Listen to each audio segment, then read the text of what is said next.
So to this first session, I'm very pleased to announce or introduce Andrew McGuiness from B&B. Andrew started his career at JWT before moving to M&C Saatchi in Sydney.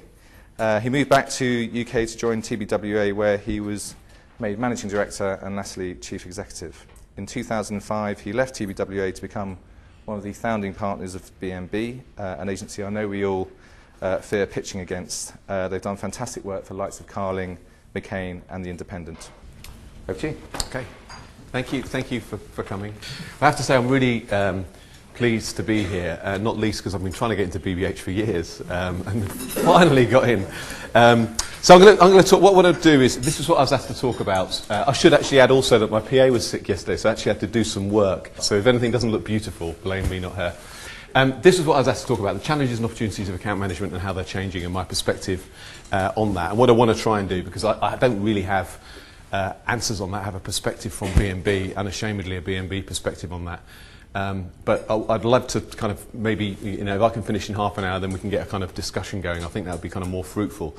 Because I think one of the points I'd make is that account management is no longer a singular thing. I think it's changing to be many things, and it's probably different things at different agencies that are represented around today. So in a way, if we can learn from one another, I think that would be kind of useful. And with that in mind, I thought rather than theorising about where I think account management's going and pontificating about some kind of change programs and how we might address that as an industry, I thought I'd give some specific examples of things that are going on at B&B and then talk about the challenges that then represents for account management and the opportunities that represents, and kind of make it real, I suppose. We have a kind of, not quite a saying, but a thing that we try and abide by, where we see success of an agency being when the highest percentage of the energy of the agency is pointing outwards, that the energy is kind of manifest in your clients' work, manifest in your relationships with clients. When agencies tend to get in shit is when the energy is internalised on one another. And I think actually there's a danger in some of our reflections about the way in which account management is changing, that we end up reflecting too much and doing too little. And in a way, what I'll advocate today is that we need to kind of just seize control of some of the opportunities that we've got, kind of get on with some stuff and learn as we go, and see that as an exciting challenge rather than worrying too much about it or seeing it as a kind of problem or something to reflect on. Let's do something about it. Let's use it as kind of a source of energy for ourselves. So I'm going to talk to you about three examples of things that we've done, and I'll talk as I go through, and it will become material what the role of account management and the challenges, the different challenges in each of those cases. So first one's the redesign of the interior and exterior of a plane that we did for First Choice. The second one is, I can't remember what order I did it in last night, but I think it's IKEA, talking about a thing that we launched earlier this year called the Kitchen Squad. And the third one is a television programme that we made for McCain. And in a way, I think by the eclectic nature of those, we'll start to kind of touch on the way our roles are changing. So this was an article that appeared in Campaign a little while ago about us being commissioned by First Choice to redesign the new aeroplane, 787 Dreamliner, Boeing 787. Really big thing. There have only been 7 brand new Boeings. The new planes, fundamentally new planes, just don't come along very often, and this is a really fundamentally a new plane. And First Choice TUI Travel, who are the kind of parent company, placed some of the first orders. So for them, this was a tremendous symbol, I suppose, of where they want to take their business, of where they want to take their brand. And giving us that responsibility, therefore, was a really big thing for us. Right, so it's a really big thing. Really, it's a really funky plane, fantastic plane, will change a lot of stuff. And they were the first to order. How do we bring that to life? This is the biggest thing that's happened in aviation since Concorde. It's genuinely big stuff. And there's loads of stuff. So if you like the client brief there's loads of stuff about this plane that's brilliant. One of the other sensitivities and complexities of this project was not only did we need to do this for TUI, but we also needed to make sure that we kept Boeing on board, because this was one of the first manifestations of their new plane, and obviously very important, those relationships. So our brief was a simple brief, but with lots of complexity around it, if you like, which was how do we make all the brilliant things about this plane live in a different way, so that people feel like they've had a different plane experience. So you go through this process, and in a way, this is my first point, that seems a mile away from making a TV advert or doing a poster campaign or doing a press campaign. But actually, when you step back and when we actually go back over, we're not that structured. We didn't do this chart beforehand. This is all kind of great post-rationalisation about the structure we went through. But essentially, you go through pretty much the same stages. First you've got to understand what the heck what's going on, what's the brief. Get your head into it and immerse yourself in it. A yawn this early on is not good. I mean, it's going to get worse from here, I tell you. Then develop a kind of strategy, develop a concept. In this case, we had to then find the right partners, but if you read for that, the right production company or director or photographer or whatever, and then actually do the execution. So, kind of a pretty familiar process, actually, when you kind of step back from it. So first of all, we had to understand the task. So we subscribed to Aircraft Interiors magazine, which we still have a subscription to, which is a great magazine, I have to say. We went to Boeing and spent some time with Boeing to understand what was brilliant about this plane, why they were so excited. And then a key thing in this case was, and I think this is one of the great things that we now have the opportunity to do, was kind of to begin to really network with experts. So we might know who the best production companies are, the best people who are experts in designing the interiors of planes. I have to confess, I didn't have a bloody clue.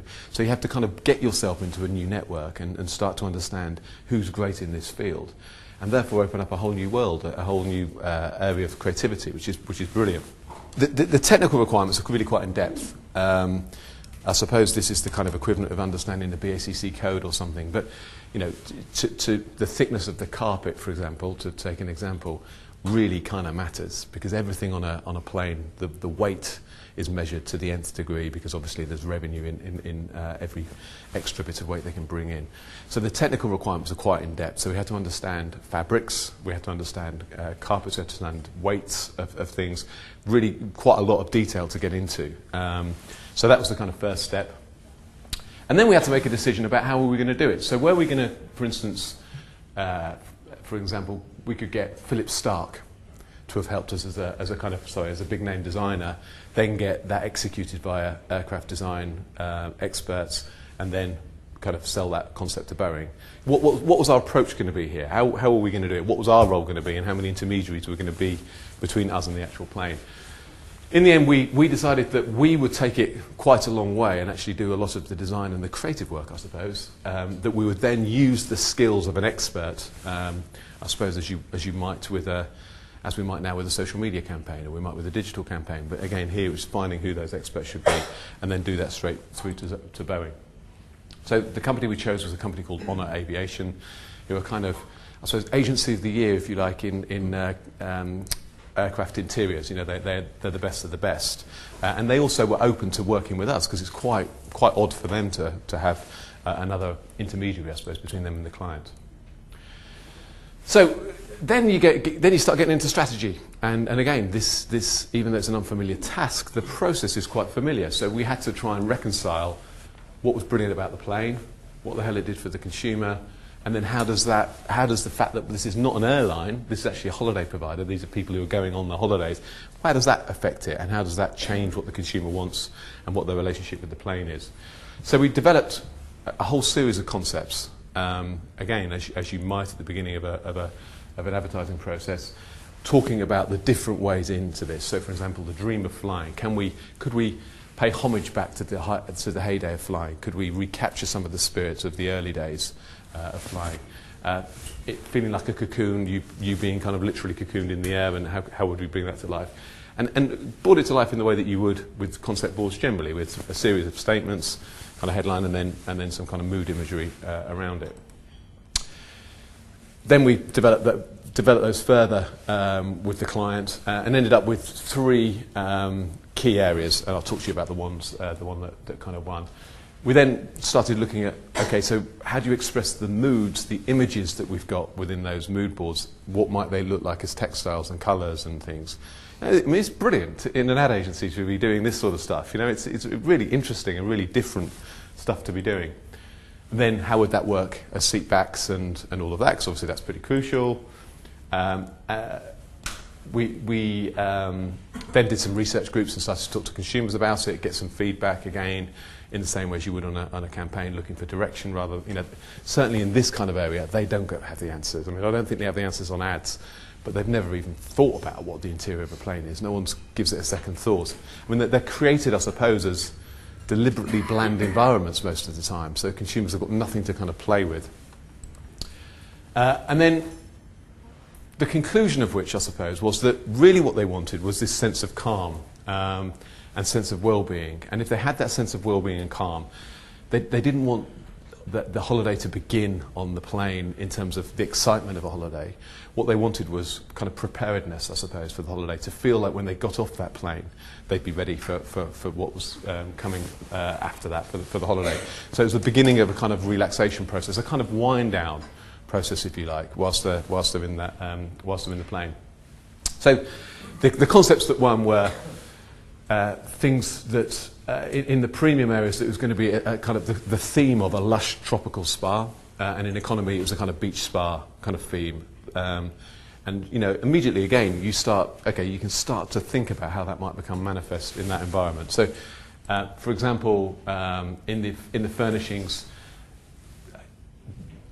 it was kind of sand-coloured interiors, but then blankets and all of that became towels and kind of picking up on those kind of beach cues. The wall finishes became kind of references to palms and the kind of beach environments. The beach bar, it was kind of constructed, the kind of bar in the premium area was constructed from bamboo, and these are all mock-ups, obviously. And then even the loos had a kind of spa treatment, so just on a vinyl, bring that to life. They're just little touches, but just things that might give a bit of whimsy, a bit of kind of difference. If one of the key strategic challenges for an airline business is many people go on holiday and don't know who they've gone with. They'll literally, by the time you come back from holiday, because they're confused about the branding, the hotel branding, the airline branding, and if we could implant something from the flight that was memorable, then they might remember that they travelled with one of the TUI companies. And then, you can imagine how it executed itself in terms of in-flight service. So all of that, those are obviously all concepts. The sad part of this story is that the Boeing 787 still isn't ready. Because it is such a kind of seismic shift, at Farnborough Air Show about 3 weeks ago, something like that, 4 weeks ago, the Dreamliner was there, and that's the first time that it's been kind of publicly shown. But it's still at the point, this is a brilliant thing, someone told me that it was there for 3 days at Farnborough. Yeah, 3 days. And they had to keep the engines running the whole time whilst they were there, because if they shut down the engines, they hadn't quite mastered the technology of kind of giving it the boost to be able to start the engines from scratch. So that we can talk about environmental impacts, kind of this plane ticking over whilst people were on it for 3 days at Farnborough. But anyway, so that will be rolled out as part of TUI's strategy. And I should have said at the beginning, obviously their belief was that if we're people charged with navigating and bringing their brand to people, that we should be in a better position than anybody else in terms of understanding what that experience should be when you're on an aeroplane. And the way that we always put it to other clients is that the 8 hours you spend on a plane will have more impact on your perceptions of that brand than any TV advert will be. So it's something that for us is an indicator of the way in which the business is going. But in a way, it's just the business kind of catching up with what's always been a reality for consumers. The consumer's view of a brand will be much more shaped by its experience. And how can we bring and deploy our creativity to shape that experience, as well as just the kind of noise, if you like, the advertising noise around a brand. So that's the first, that's the longer of the three. Is that all kind of clear? And I'll pull the threads together about account management at the end, but I think it's pretty manifest as we go through. IKEA. So the challenge for IKEA was a kitchens challenge. So IKEA spend in the UK about 10 million quid on advertising every year, but the big kitchen specialists spend almost that much only on kitchens. And the association with IKEA, front of mind association, certainly isn't with kitchens. It's obviously a higher order value item, so they're keen to kind of migrate consumers to it. But people think of it as being there's going to be a bloody nightmare trying to assemble it. You know, if it's hard putting together a Billy bookcase, how hard is it going to be to put together an IKEA kitchen? And they aren't familiar with the fact that they will fit it for you if you wish them to. They're not familiar with the fact that it's beautifully designed. It's kind of seen as a kind of bodge kitchen you might put into a rental flat rather than a kitchen that you cherish and put into a home that you're trying to build. So our challenge was, how do we bring that to life in an abruptive way? How do we bring that to life in a way that's really going to get noticed when our spend in kitchens is absolutely tiny compared to the spend of our competitors? So the idea at the centre of it was this thing called the Kitchen Squad. I don't know whether you've seen this work. It was quite narrow cast, so that's why I thought it might be worth sharing today. For good reason. And at the heart of the idea was this notion of we've got your kitchen, which obviously had the double play of we've got the right kitchen for you, but also, as you'll see in the creative execution, was literally we took people's kitchens and did things to them. And the Kitchen Squad was made up of a team of people from IKEA who were designers, fitters, kind of experts in all things kitchens. And each individual IKEA store then had their own Kitchen Squad. So it's quite a kind of integrated idea in terms of working with all the elements of, you know, for a retailer, obviously that's pretty important. And then it was brought to life in all sorts of media. So I'll flick through the stuff that we did. But again, I think this will probably be typical of many of the campaigns that you're beginning to do within your own agencies. So there was a broadcast element which I'll share with you in a second. There was a brilliant digital element, quite complicated in terms of the programming, but effectively what it allowed you to do was house in one place. If you imagine it kind of almost being a hoover that sucks from the internet all of the stimulus that you might want about kitchens. So if you're looking for a kitchen, you kind of want to see worktops and different ways of doing things and fancy gadgets and whatever else. And you might want to look at very high-end kitchen companies as well as the companies that, you know, for inspiration. This thing called the Kitchen Sink was a piece of programming we developed that then sat on the IKEA website, which effectively sucked all the stimulus about kitchens from all sorts of brands from around the internet and housed it in one place and made it easily navigable for you. So a really useful tool and a very kind of confident thing, I suppose, for IKEA to do. You'll see the idea, but it really lends itself to content-rich media. This was crucial for each of the individual stores, so, you know, having on each of the individual stores' websites who the Kitchen Squad were, who you could meet, who you could talk to about your particular challenges. We then did a big social media element of it. The campaign was fronted by a comedian, or kind of emerging comedian, I suppose, a guy called Leonard Shepherd, and he tweeted and did a lot of kind of social media work around it. And then obviously in-store point of sale and all of that for a retail idea was pretty fundamental. The other point I was going to make on this was that the complexity of bringing that kind of campaign together was immense. Partly because, you know, as lots of clients do, IKEA have lots of different agencies working with them, but partly because it is just bloody complicated. You know, the internal team and the press team, for example, whilst historically with the TV advert it'd be good to keep them on board and maybe you'd show them early what the thing was and get them involved on the press release or whatever. In this, they had to be involved right from the very beginning. They had to be involved in the selection of the squad. How's that going to work? Will it actually materialise itself in the way that we service people within the store? So all of that complexity, let alone all the different agencies and the different elements to that. And at the heart of that has to sit somebody. And at the heart of that sat the account team at B&B.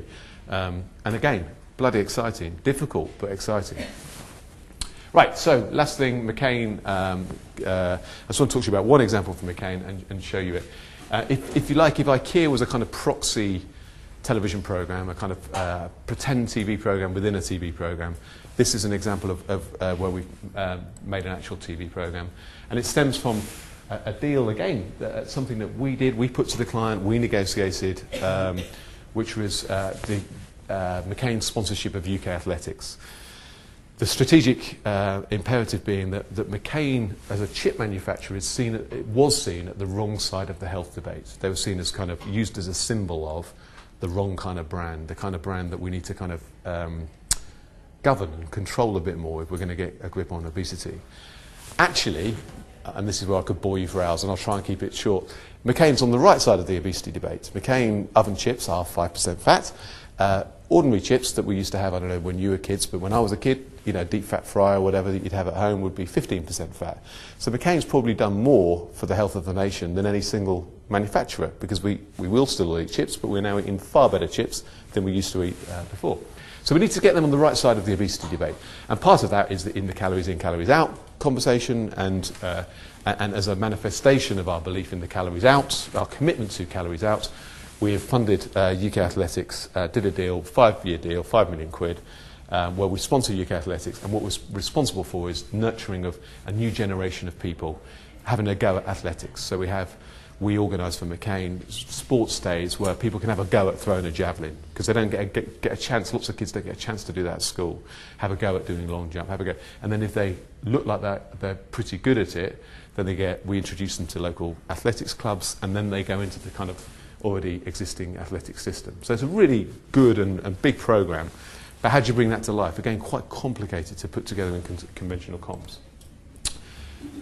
We, first of all, brought it under a banner of track and field, grown by McCain, which is kind of, if you like, the sub-brand to bring all this to life for McCain.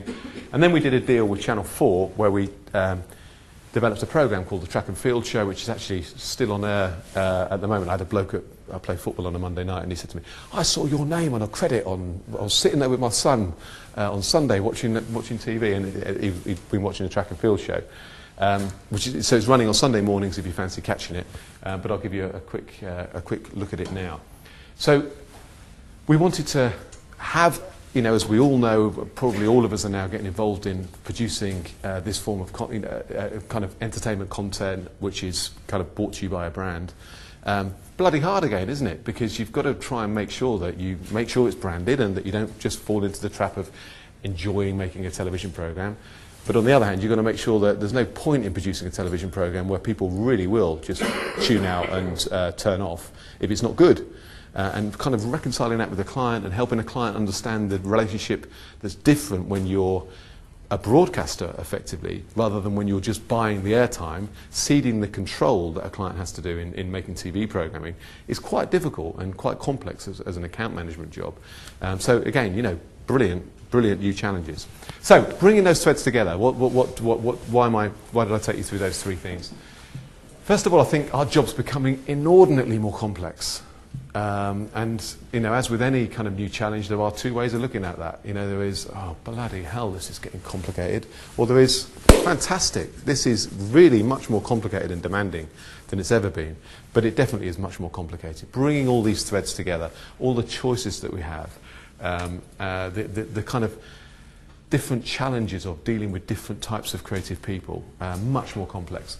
Second thing is, I think we now more than ever, this is the thing that we talk a lot about in account management at B&B, we need to be entrepreneurs.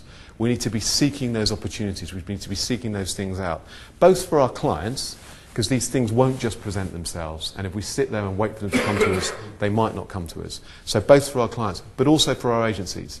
We're beginning to see a revolution in the way in which agencies are being paid. And clients are going to expect us to be bringing these things to them, and probably more things that we're bringing to them will have a price tag attached to them, rather than us being able to do a deal once a year in a kind of in a meeting room and then not worry about money for the rest of the year. I think those days have gone, so we need to be more entrepreneurial, but it's for our clients and for the agency. Third thing is creativity. The creativity in the old school used to sit on a department. It was a department. It used to sit in the floor. That creativity, those days also have gone. The creativity now that we need to bring these things to life is our creativity, is everyone's creativity. We have to both be creative ourselves, but also harness much more eclectic points of creativity. TV program makers, interior aircraft designers, the creativity of the kitchen squad, of the IKEA employees. We have to harness all of that. But the crucial thing is that we now have an outlet for our own creativity. No longer do you join a creative industry and then find out that someone else is called the creative people and you're not supposed to do that bit. Now this bit is everyone's bit, is the creativity. And then I think tenacity. These things are hard.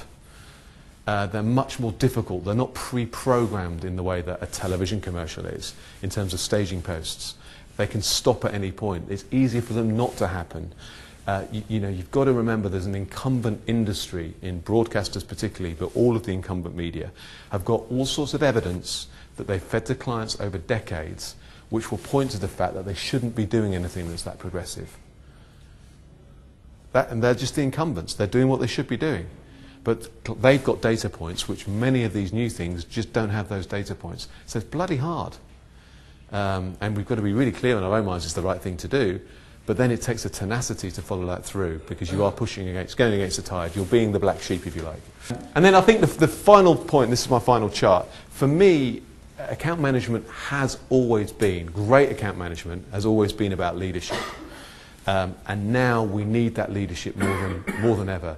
These things won't happen, will rarely be driven by a creative director. They definitely won't be driven, with due respect, by a planner. They will only happen if we make them happen. We have to lead the process. And as in all forms of leadership in any form of life, that isn't about being dogmatic. That's not about telling people what to do. It's about listening, computing, taking on board things, and then setting a direction and bringing people with you. But that's what we've got to do. That is the single biggest challenge for account management now. It's always been the challenge for account management, really. But it really is writ large now. It really is. That's our task, because these things won't happen without our leadership. And again, for me, that's brilliant.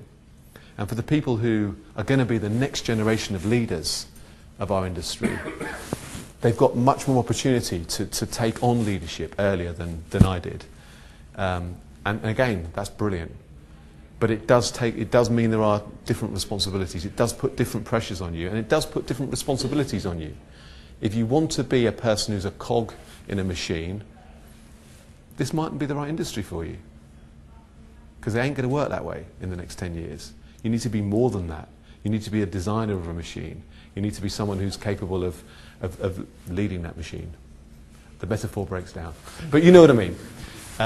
And again, for me, that's brilliant. That makes this a far more interesting job, a far more challenging job than it would have been 10 years ago. And that is the common thread, really, of those three things. Those three things wouldn't have happened without clear direction and clear leadership. So I've spoken for slightly longer than I hoped to, but we have still got 25 minutes or so, because I think these are just three examples of things that we've done recently at B&B. By no means am I saying that we've got it sussed at all, but hopefully those themes start to come out, and I do think that those themes are right, but I'd be interested in seeing what are the challenges that you're facing in your agencies. Do you agree with these themes? Do you think that they're different? And what are the literal things, I suppose, that you face? What are the literal challenges that one of you might have faced over here that someone over here has overcome? Because I think, again, we need to kind of start pooling our experiences, and that way we'll make all of ourselves better.